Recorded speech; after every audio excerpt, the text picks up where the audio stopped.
Welcome back to the weekly news roundup. This is the business and the SillyVille editions. These are recorded live Fridays, 9 p.m. Eastern Standard Time. Wow, I'm doing really bad today. It must have been a long week. 9 p.m. Eastern Standard Time. SwitchedToLinux.com/live to get all of the streaming locations in case we're here, there, nowhere, somewhere. In case we get banished, thrown off of the tubies, whatever else. You can find all the stream links over there, and I update it each day we have a stream. All right. So let's go ahead and get on into the busyness news. It is a short week because, we're not covering a ton of election stuff over here. All right, so first up, you might soon be able to do a Zoom call in your Tesla, as if we needed that. I was in Bakersfield the other day, and I'm driving down through this spot. I'm going over to there's a nice park there in the middle of town, or whatever else over by the Target. I go down there and I pull in, and there's a Tesla on either end. I'm like, I'm going to die.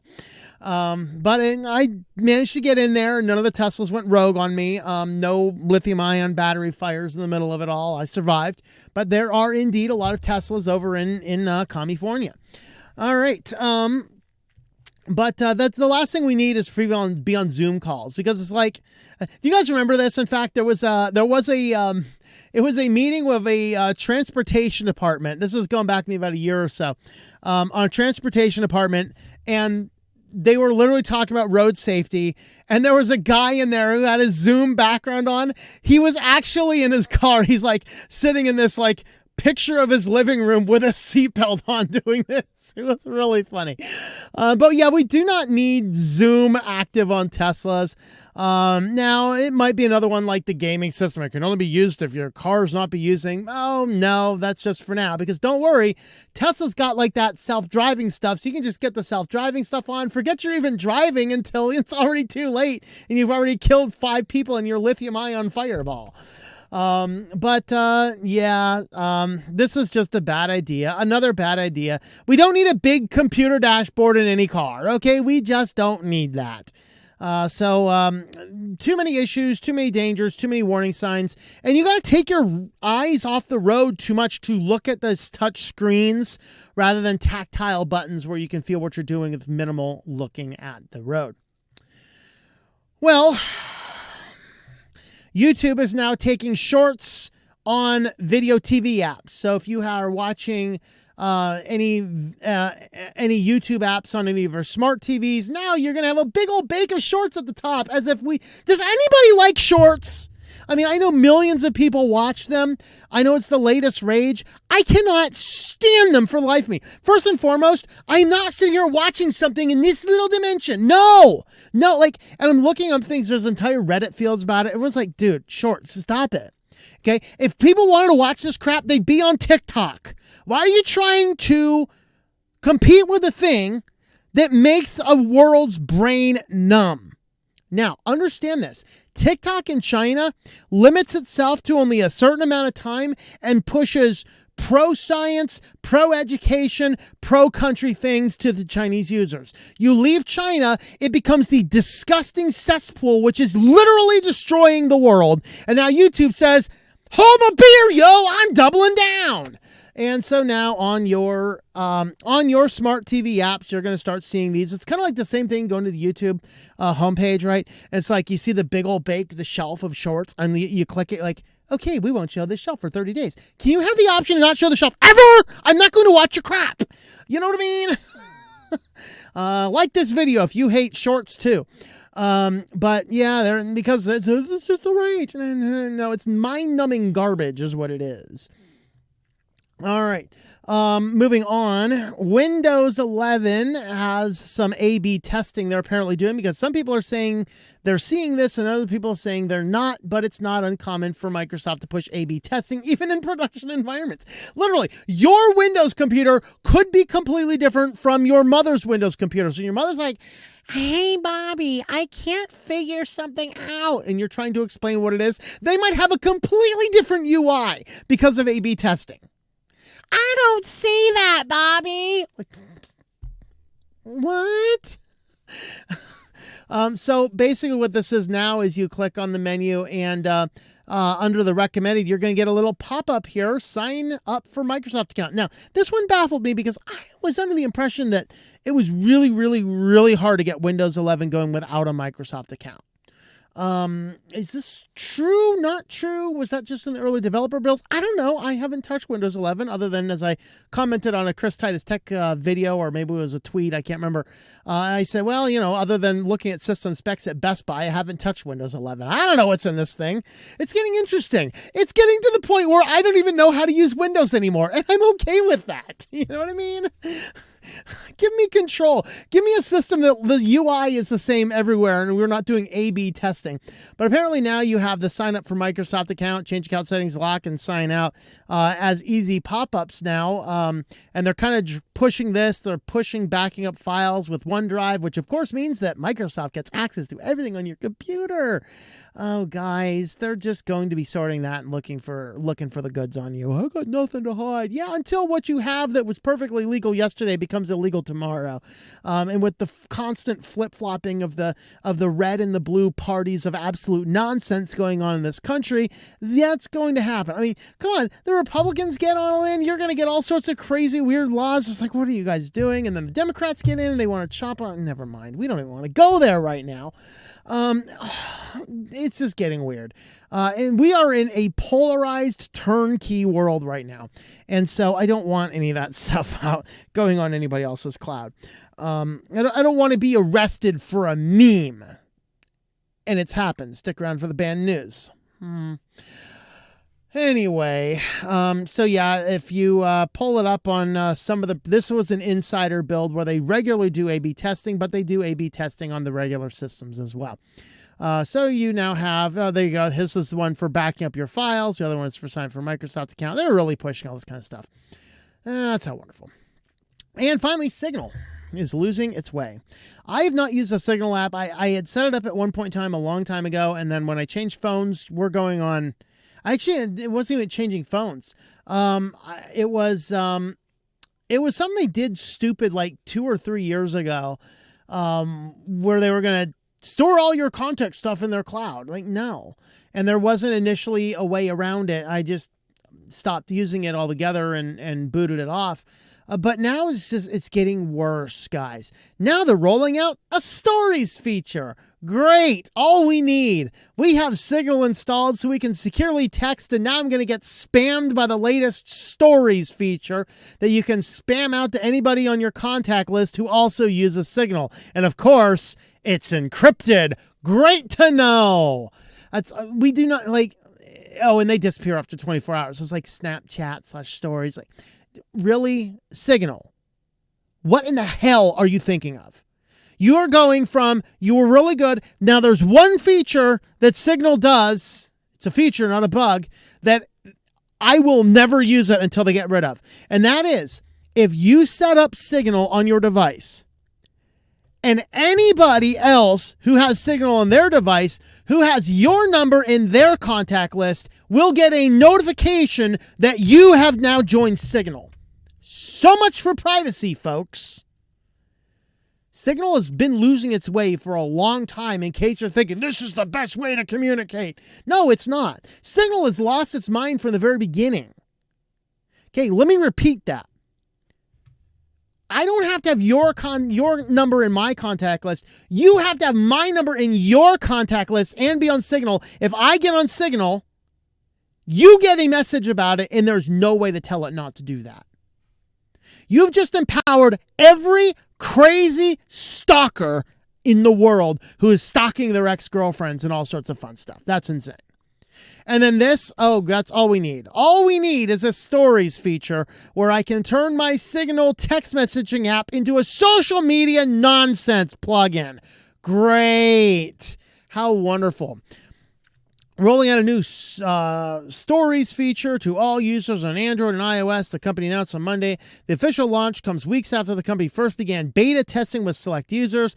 Plans to release the stories. Now, they are saying, they said, I think it was down here somewhere, it's like, we're not trying to be a social media app. But you are. Let's see. Stories have emerged to serve the specific functions and others in broader communication landscapes, and many of us have integrated them as one of the ways we connect with one another, the company said in a blog post. That's why we have a natural place in any messaging app, including Signal. People use them, people want them, so we're providing a way to do stories privately. Yep, that completely puts the nail in the final coffin. I'm never using Signal again. Hell no. Lord help us. Of course, there's a lot of people, use Signal is best. Signal lost its way. Signal is lost its way. Let me know if you agree or if you think I'm nuts. All right, well, if you want to help support the channel, we do have affiliates. Head on over to synaptergy.com or tlm.li/s. This is my science fiction novel. I'm not writing a book for the November challenge of writing a book, but hey, this is a book that I wrote a couple years ago. So Synaptergy, you can order it on Amazon. You can order it at Barnes & Noble, anywhere you can order books online. We have ebooks, we have audiobooks, we have print books available. You can go ahead and grab yourself a copy. Wherever, hit the where to buy button, and that'll have it. I think the author website is disabled at this point in time, just because I'm on the road and stuff. But you can pick it up anywhere else, and I have a lot of links over there. Anyway, guys, with that, let's go ahead and move on over to SillyVille. All right. Well, first up in SillyVille, and this is great because I'm heading to this region soon. And, I mean, Colorado did just pass to make psychedelics legal, or at least decriminalized. I didn't follow the law that much. But the National Park Service, nevertheless, is warning you not to lick the psychedelic toads. Okay. And I'm heading to this area. This is in the Serrano Desert. They can get up into Colorado. So I guess if you're in Colorado, go ahead and lick the toads all you want. It's now law. You're allowed. But they are telling you they are actually dangerous. They're not just trippy. It is actually dangerous. So don't do that. It is bad. But the National Park Service, and I think I couldn't actually find the exact notice. I think this was, Oregon cactus pipe, which I have a video on my Tux Traveler channel, if you want to see some really cool, cacti. But the toad lives down there. It's called the, Sonoran Desert toad, or the Colorado River toad. They live in this small area. They are actually a massive toad with bright, crazy eyes. They're like 7 inches tall, and their skin secretes a hallucinogenic substance, but it's also toxic. So, well, yes, it could cause you to see all weird stuff. It can poison you at the same time. So don't do that. But they are warning people not to lick the toads. So if you need to be told not to lick the toads, I mean, that's all I see. I mean, it's a toad. No. I won't lick the snakes either. I think I've encountered a snake at like every national park I've been to in a while since Theodore Roosevelt. First was a diamondback rattlesnake, and then a couple other benign, pointless ones. All right, well, next, rest in cheese. A man builds a 3,000-pound tomb to preserve his flaming hot Cheetos, which is scheduled to be opened in 10,000 years. That's right. This is the world we are now living in. So he basically encased his flaming hot Cheetos. He bought himself 3,000 pounds of concrete. He dug himself a big old tomb, and then he placed the ingredients and what it was and the date when it was to be opened. And so it's 3,000 pounds. Let's see, according to TikTok, our entire process took nearly 4 months and cost $1,200. And this is why I say TikTok is a poison. TikTok makes you do things like build sarcophaguses for your Cheetos. Yeah. There's the concrete. Here's the ingredient list of the Cheetos. People look at this, go, people ate this 10,000 years in the future. Like, whoa, people ate this kind of stuff. It'll probably be good too. In 10,000 years, open up, it'll probably still be good. So, you know, here you go. There you have it, guys. There you have it. In 10,000 years, we'll be able to open this up and see what the thing looks like. And it's Seattle Man, of course. So, yeah. Well, talking about Zoom, we started this talk about Zoom on Tesla. We're going to end this out. We have one more story after this, but Zoom, you might have a Zoom meeting in a cinema. Users will be able to have full cinema experience with snacks and drinks for their Zoom meetings. This might actually cause people to get back into the meetings. It's like, all right, you guys got to go on over to the cinema meeting there and have the Zoom call. Zoom and AMC Theater have linked up for a partnership that will turn movie theater locations throughout the United States into video conferencing venues. Users will be able to book the preferred theater online and then will receive a 3-hour block of time to virtually host their event as a Zoom rooms across the selected theaters across the country. AMC and Zoom will provide the necessary equipment for the entire Zoom room experience, as well as providing the option of snacks and beverage offerings, movie viewings, and concierge-style personalized handling of meetings. So there you go, guys. If you really want to do away with all those quiet quitters out there, go ahead and book yourself a Zoom meeting for all the people in that particular region. Can come in and treat them to, like, some movie theater popcorn for the Zoom meeting. There you go. Isn't that great? Well, the crime wave is getting so bad that now birds are in on the action. So there was a reporter. Was this down in Chile, I think? It's down in Chile. And the reporter out here is doing a presentation on the prevalence of crime in the area. I'm going to go ahead and turn down the volume here because I can't speak the language anyway. So he's over here talking about how bad the violence is, or how bad the crime is getting. Thievery is going on. Theft is occurring. And the bird's like, yeah, I'll take that. Thank you. Goodbye. So now the wildlife is getting in on the theft rings as well. It's getting so bad out there, guys. We cannot even trust the parrot that comes down on our shoulders. They're going to steal it. The parrot's going to fly off to the local pawn shop. Hey, man, I got this one. The guy's like, all right, I'll give you $15 for it now, and I'll give you another 25 when you bring me the other one. Bird's going to come back and dive bomb, grab the other one, flying off to the pawn shop, get himself a local fix of, he'll just give him a toad or something to lick. I don't know. Anyway, that one there is, that's a good one. That's an exciting one. All right, guys. Well, if you'd like to help support the channel, we do have a locals page now. In fact, as the live chat goes on, we do have a live chat today for this. Not active yet. First time we had it running. But the locals community is up online, SwitchedToLinux.locals.com. You can have a look over there if you want to help support the channel. Thanks for watching, and I hope that you enjoy switching to Linux. Thank you for watching this video from Switched to Linux. This channel would not be possible without the backing of the program supporters scrolling on the screen now. You can be a supporter at Patreon at patreon.com/TOMM or at thinklifemedia.com. I also want to thank the open source community who creates such excellent software that makes producing this show possible. Please remember to support your software communities. Thank you, and I hope that you enjoy switching to Linux.